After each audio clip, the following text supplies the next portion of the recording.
Welcome to the Countries for Kids podcast from Case of Adventure. I'm Karen and I'm so excited that you're listening today. I'm going to be reading from A Clash of Swords in Scotland from our Scotland Adventure book. To find out more, go to caseofadventure.com. I'm reading from Chapter 9, Journey to Iona. Donnie drove a van that his touring company had arranged for them to use. He was to leave it in Oban for the night, from where they would be travelling by boat to the Isle of Iona and returning the following day. The van was a 10-seater and had plenty of space for them all. Dad sat in the front with Donnie, while Uncle Alistair, Aunt Shauna and the rest of the family reclined in the back. They travelled from Glasgow out into the countryside. The landscape was vast, with green rolling hills and picturesque lochs. While Wren gazed dreamily out the window, Rome sat deep in thought about the missing dirk of the honours of Scotland.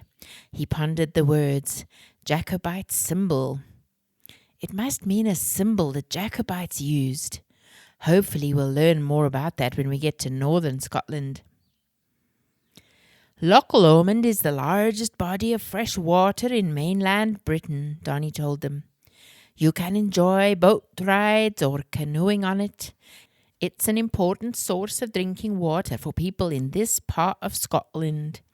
In 2002, Loch Lomond and the area around it was declared Scotland's first national park. Why are some lochs fresh water and some salt? Wren wanted to know.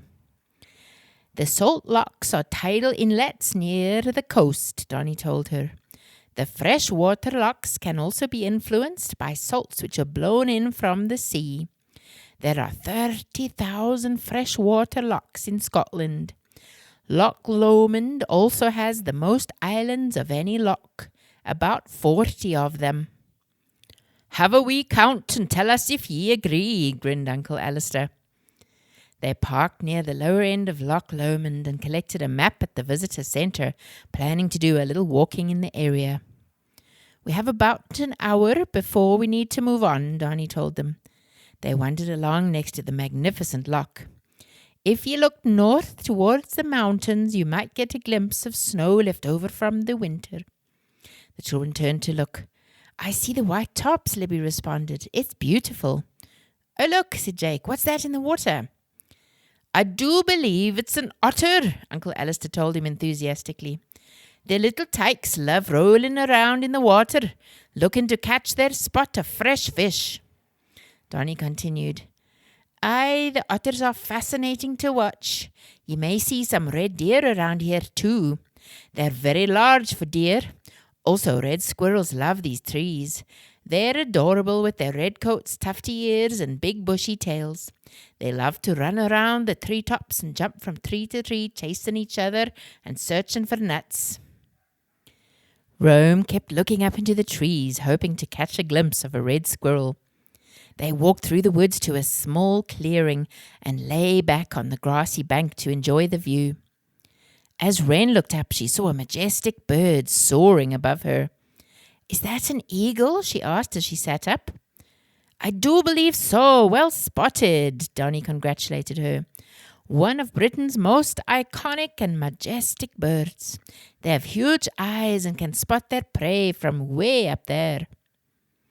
You'll also find pine martens, roe deer, peregrine falcons and ospreys around here.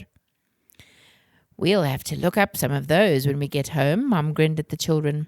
A post-holiday homeschool project on Scottish animals. Yeah, Rome and animal lover liked that idea. What's a pine marten? Asked Libby. A pine marten, Donnie laughed, is a member of the weasel family. They're small, fluffy predators that eat squirrels, chipmunks and birds. They live in trees and keep to themselves. Sadly, they're on the endangered list. Back in the van again, they passed the spectacular Ben Lomond mountain peak and continued along the scenic drive to the north. Uncle Alistair told them, Ben is from Bain, which is Gaelic for mountain. Do you know what the highest mountain peak in the whole of Scotland and the United Kingdom is? The children shook their heads. It's Ben Nevis, up near Glencoe and Fort William. Oh, yes, I've heard of that, Wren responded. They travelled over Duke's Pass on a picturesque narrow road which wound and bent as they went. There seemed to be new scenic beauty around every one of the bends. Let me tell you the story behind the song about Loch Lomond, Uncle Alistair began. The song is connected to the Jacobite uprising which I mentioned to you before, and which you will hear more about when we visit the Culloden battlefield. This is how the song goes. He sang heartily with Aunt Shauna and Donnie joining in during the chorus. It was a beautiful song in spite of its sad theme. It's funny how they talk, observed Libby with a small smile. It sounds almost like another language, not English. Ha, right, wee lass. It's a mix of English and Gaelic, Donnie responded. The story goes that the song was sung by a Jacobite soldier who'd been captured by the British Army and was sent to be executed in London. He was expressing his love for his land and its traditions and perhaps for a loved one left behind. The Jacobites keep coming up, Wren remarked, winking at Rome and Libby, who were near her. Aye, our history is very connected to all that happened when Scotland was fighting for its independence. Do you know what the Jacobite symbols were? Asked Rome.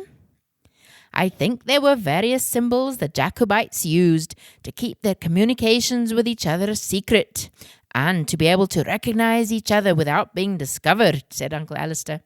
They sent symbols as secret messages.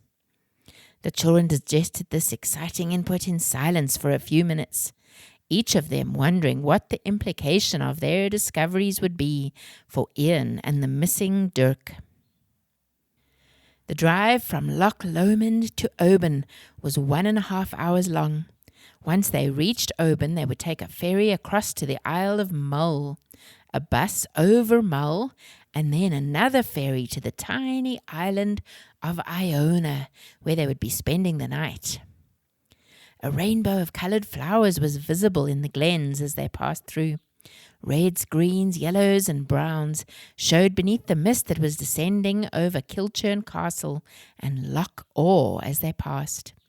Rome shivered as he thought to himself, Scotland is shrouded in mystery, with its misty moors and medieval castles. The next stop was Oban, a Scottish port town and a busy, bustling place. Signs all over the town declared, Welcome to Oban, the seafood capital of Scotland.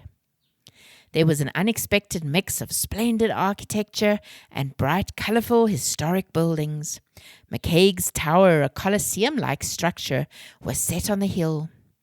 On the slopes were the typical Scottish double-storey brick houses surrounded by lots of greenery and colourful flowers. The harbour was spectacular and old fishing boats with nets were moored against the jetty. The Oban ferry terminal showed its name in both English and Gaelic, Ionad Ulsaig and Obain. Flies buzzed around their heads and Jake waved them away impatiently, only to have them return again. After their long drive, everyone was hungry and ready for a good meal. The Oban Fish and Chips shop, an outdoor seafood deli, stood prominently on the street near the docks. It advertised famous Scottish seafood and local shellfish. They made their way over to the deli and looked with interest at the signs and seafood displays in the window. Oysters, scallops, £25 per kilo. Live mussels, $3.75 per kilo. Live lobsters, live langoustines, £18 per kilo, cooked to order. The delicacies all rested on ice in the restaurant window. Fresh crabs were piled up on counters marked at £3.50 each, and all kinds of shrimp were displayed in small plastic dishes. They say they have the best seafood in the world, remarked Donnie. Then let's have some of the best. Dad smiled at the children's uncertain faces. I know you guys haven't tried many of these things before, but they're sure to be delicious. Mom and Dad chose fish and chips for their family, with a side of langoustines and crabs for everyone to sample. They asked Wren and Rome to place the order and to pay with pounds from the Bank of Scotland. Uncle Alistair, Aunt Shauna and Donnie ordered their own meals, and everyone sat on benches near the wharf and enjoyed their food. The mist still hung over the water, but was starting to lift, and a ray of sunshine peeped through. That's all for now. See you next time.